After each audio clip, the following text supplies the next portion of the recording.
Hello there. I'm here. It's one of my first videos, so bear with me. I'm a little camera shy. I'm making this film on how to make pie crust because my family's been wanting to know how, and I keep hearing people saying I can't make pie crust, so I'm here to help my family or anyone else that wants to know how to make pie crust, that you can do it too. I've been cooking since I was 15 years old, and I like to cook from the very start. And pie crust can be really intimidating. What we're looking for is a nice, fine, flaky crust. You won't get it every time. You're going to have flub-ups every now and then. And in the beginning, it still might not come out quite the way you want. But hopefully, with your confidence, it will get better. And hopefully the very first time. So I want to talk to you about some of the things that make a good pie crust. You need to keep the fat or the shortening cold. You don't want it to get warm because then it blends in the flour and then it makes it hard, not flaky.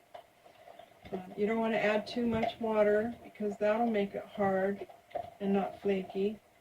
And then you don't want to over mix it because then it makes the gluten bind with the flour and then it'll become hard.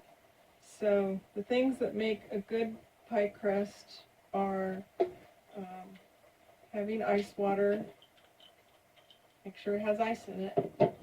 Not adding too much water. Not over kneading it, and handling it as little as possible. So what I'm going to do is show you how I make it, and hopefully it don't really look that hard, and hopefully you'll enjoy making pie crust. So what I'm making today is the bottom crust of a pie, or a one crust recipe.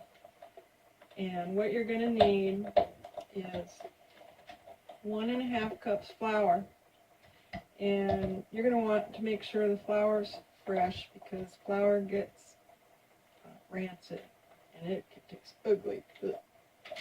So make sure it's fresh. So 1.5 cups, and then the shortening, and then also I like to use Crisco. I'd make a good commercial, because I think it's the best for pie crust. The cheaper shortenings are okay, but Crisco's the best. And I've tried duck fat and goose fat, believe it or not. It sounds real ugly, but that made the very best pie crust. And lard makes better than Crisco. But keep in mind that those are animal fats and they're not for heart patients because they're all cholesterol. And shortening is saturated fat. That's not good for you either. But we can have some goodies once in a while, can't we? Okay, so 6 tablespoons fat shortening. This is my salt, and we're going to have 1.5 teaspoons of salt in our dry ingredients. And then this is 5 to 6 tablespoons of ice water. So I measure it out and then I put ice in it. The next step is what utensils are you going to need. You're going to need a medium bowl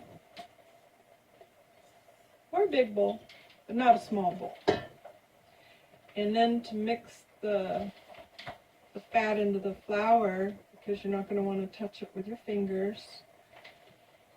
This is to make flour crust. It cuts the shortening or fat into the flour without you having to touch it. Because if you touch it, you're going to make it warm and melt. And that's not going to make a flaky pie crust, is it? And then, believe it or not, I just got this since I was 15 years old. I haven't had one of these. So what did I use before? I used 2 butter knives to cut it until it got the right consistency. And then also you can use forks to mash it around. And then I found the last 2 years that this works really good for breaking up your shortening in the flour. So those are the things you should have. And then this rolling pin, or rolling pin like it. One of the handles got broke off, but I've been using this for over 30 years and I can't let go of it. I'm sentimental, I'm sorry, but I like it and I want to keep it. So this helps you roll it out. And those are the utensils that you need. And now let's get on to the next step.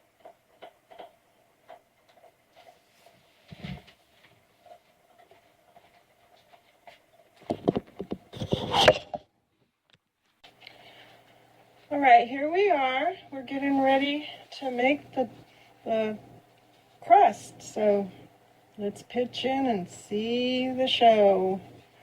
So here's the bowl. Here's salt, shortening. We have some water. I need to go get some ice.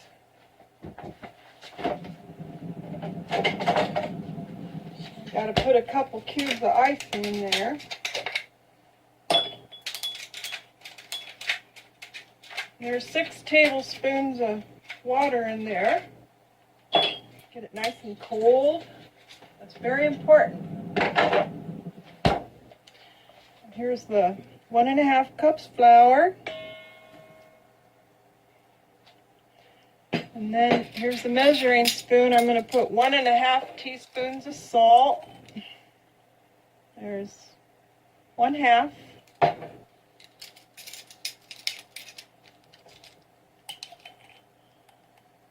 1 teaspoon. So there you go. So this is the dry ingredient, so I mix the salt and the flour really good.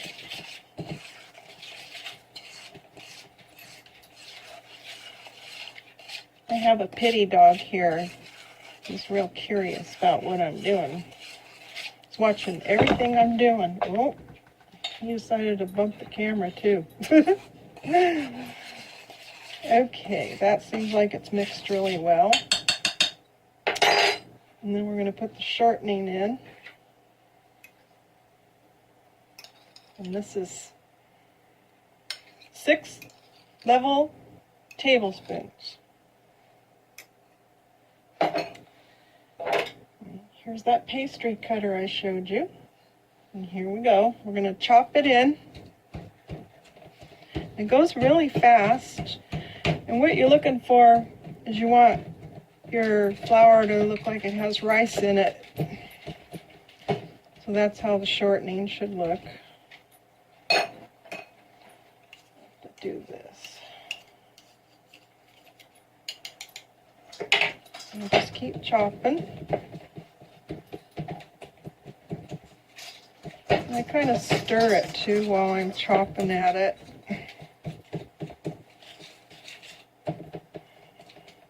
Almost there. Don't get it any finer than rice, because then it's too small.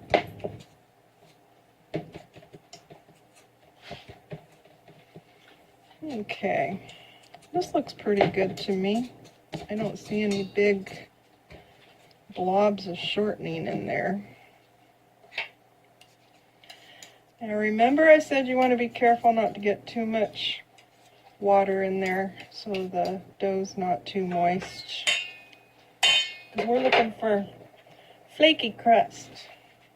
So here's the water. And what I do is I drizzle a little bit at a time, like this. And then I stir it with a fork all around.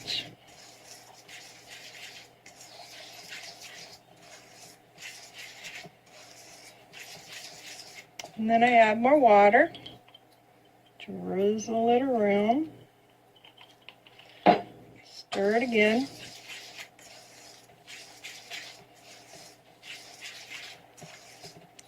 And almost every time I don't use all the water.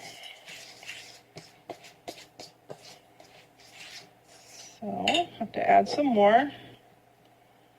And as you do this, you're going to see a dough form together.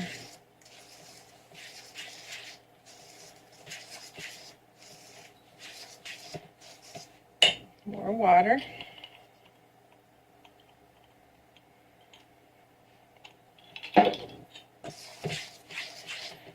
Just keep gently stirring it. And we're getting there. All those little dough balls are sticking together. A little more water. We're almost used all the water. Okay, let's see what we've got here. Should be almost ready to form a dough ball.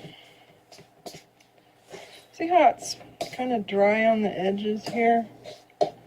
That tells me it needs a little more water. So we're almost done with the water. There. Yeah. Stir that all around. And a little bit more water. Looks like we're going to use all the water today. Okay. See how it's all coming together now? So now I do have to work it with my hands, but I need to work it really fast because I don't want to melt the shortening. Like I was saying, the warmth of your hands will melt the shortening. So first I got to see if it's sticking together, which it looks like it's sticking. See? So now we're going to make it in a dough ball really quick. As quick as you can.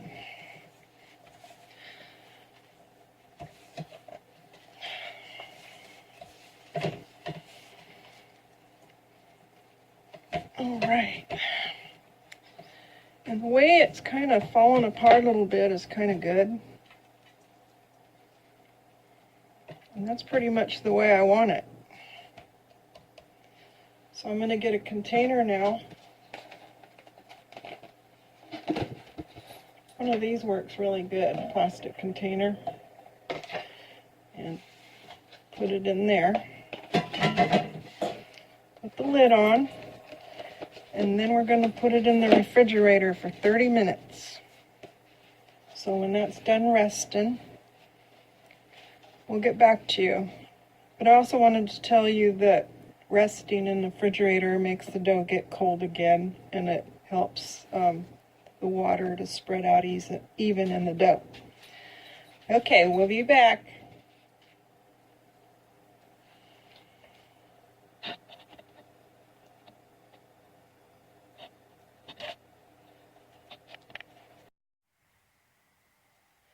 Okay, I'm back, and we're getting ready to roll out the dough that was in the refrigerator for 30 minutes. So that's ready to go. I want to talk about pans. So we're making a one crust pie, so that means you're going to use a pumpkin pie, a pecan pie, maybe a cream pie, and I'll explain to you how to make the crust for the cream pie. But now I've chosen a dish. This is my favorite dish, but it's ceramic. So there's one step I can't do since I chose ceramic, and I'll tell you in a minute. And this is Pyrex. When you use a pie plate like this, you're going to do one more step to make a better crust. After you form your pie crust the way you want it to look, and before you put the filling in, you're going to put it in the freezer for a half hour. And then you're going to put your filling in and put it right in the oven according to the instructions for your pie. And that makes for a better crust, a flakier crust, if you can do that.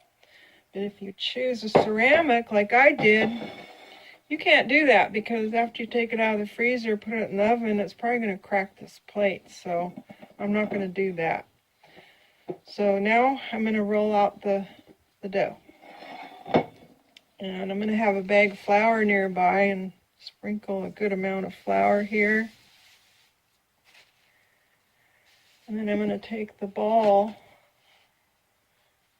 and I'm going to form a disc before I roll it out.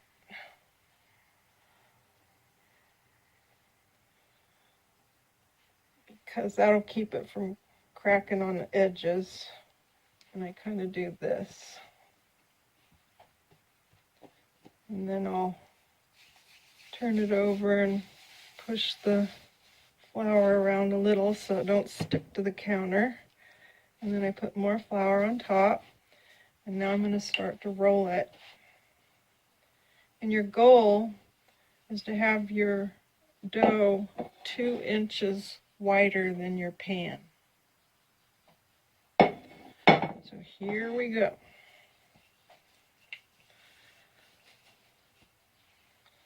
And you kind of go in all directions, and that keeps your dough from cracking on the edges. If you keep moving, I'm going to move this plate a minute. And then after it gets so big, you sprinkle a little flour, and then I turn it over and do this, and then I do this to keep the edges from cracking. And then I keep rolling gently, kind of like a clock, from the center out. And we're going to keep doing this after it gets a little bigger. Then I'll turn it over again. Sprinkle a little bit of flour, turn it over. It's windy outside. This keeps it from sticking, because it will if you don't. And then I gently do this. Center outwards. Get this out of the way. It's coming along pretty even, huh? Now it looks like it's trying to crack, so we got to work on that. So I'm going to gently do this. Turn it around a little more. Then I got to kind of do this to keep it from cracking, because otherwise it'll crack. Then you'll have crackhead pie. Just kidding. Okay, it's getting bigger. I'm probably only going to turn it one more time.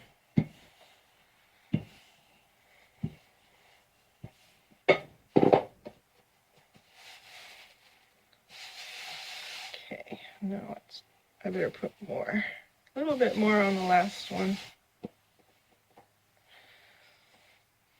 You see this? This looks like it's getting kind of gooey, so I'm going to do this and put more flour. Then I'll put it back. Sprinkle more flour. And then I'm going to finish it out till it's the side 2 inches past that pie plate.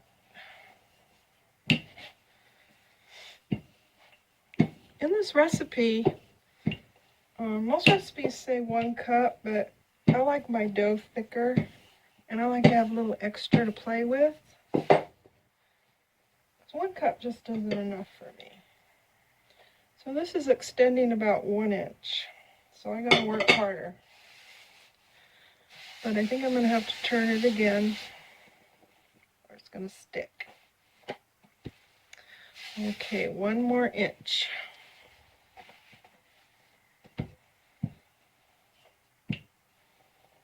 See how I work from the center out.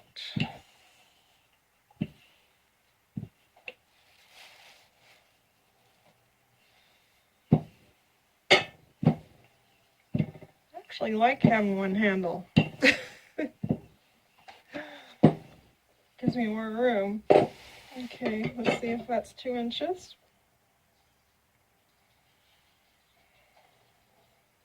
It's pretty close. Okay, so I'm going to mark the center with my finger right here. See?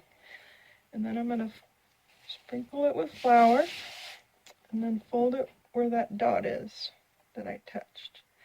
And then sprinkle more flour this way and then fold it this way. Let me do that again. Get it back in the camera.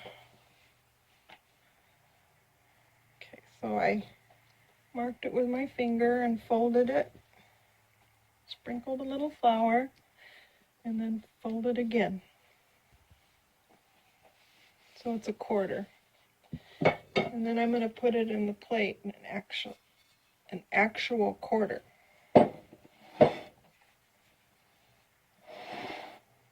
See? And then you're going to unfold it. And then you form it in your pie like this. Looks like I could move it a little bit that way. There. And then I'm going to cut it.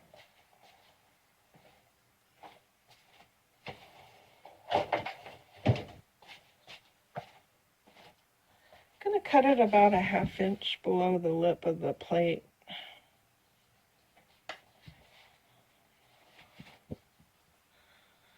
I had extra, but it's better to have extra.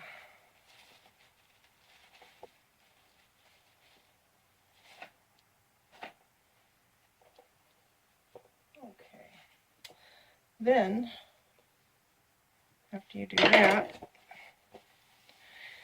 you're going to fold the dough over all around like that, right to the edge of the plate, all the way around.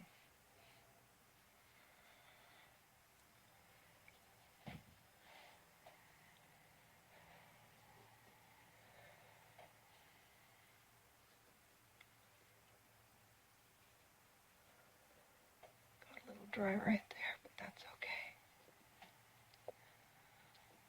Okay, so now I'm going to straighten it out.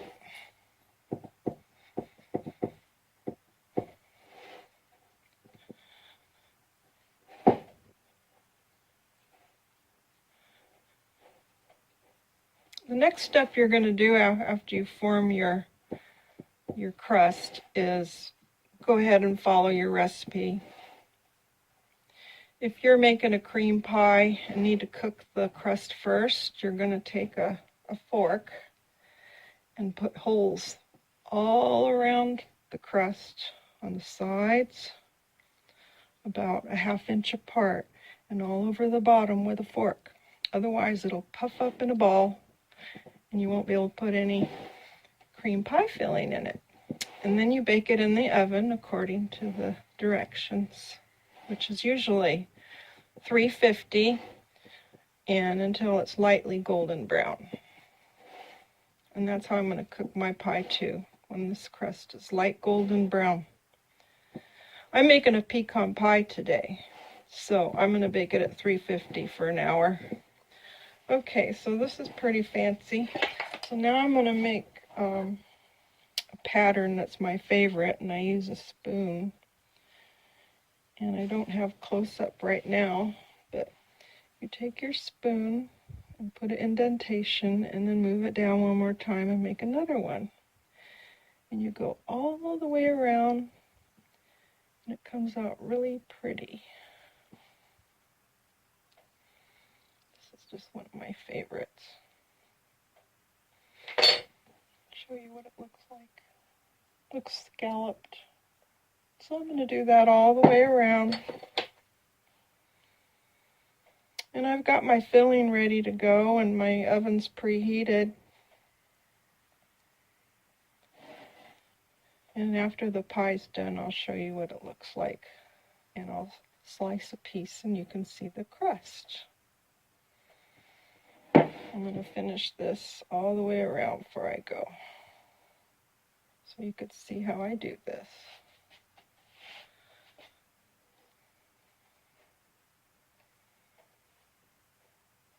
Doesn't take that long. Everybody has their favorites. Some people just use a fork. Put fork indentations.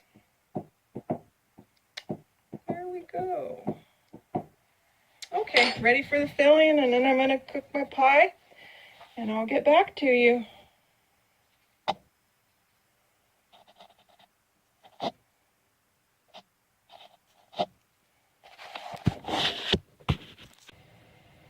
Hello, I'm back. Here we have the pie. I'm going to put it up close where you can see it. It's a pecan pie, and I used the hand mixer so it made a foam on top, but that's okay. I think it came out all right. You see the crust is light golden colored. That's the way it should be. So I'm going to cut into it and show you how it came out.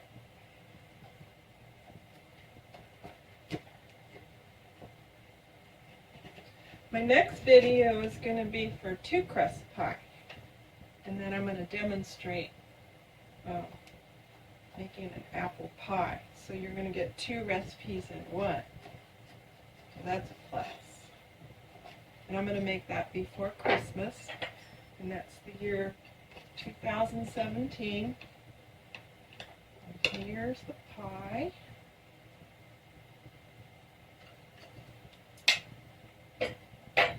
And the crust.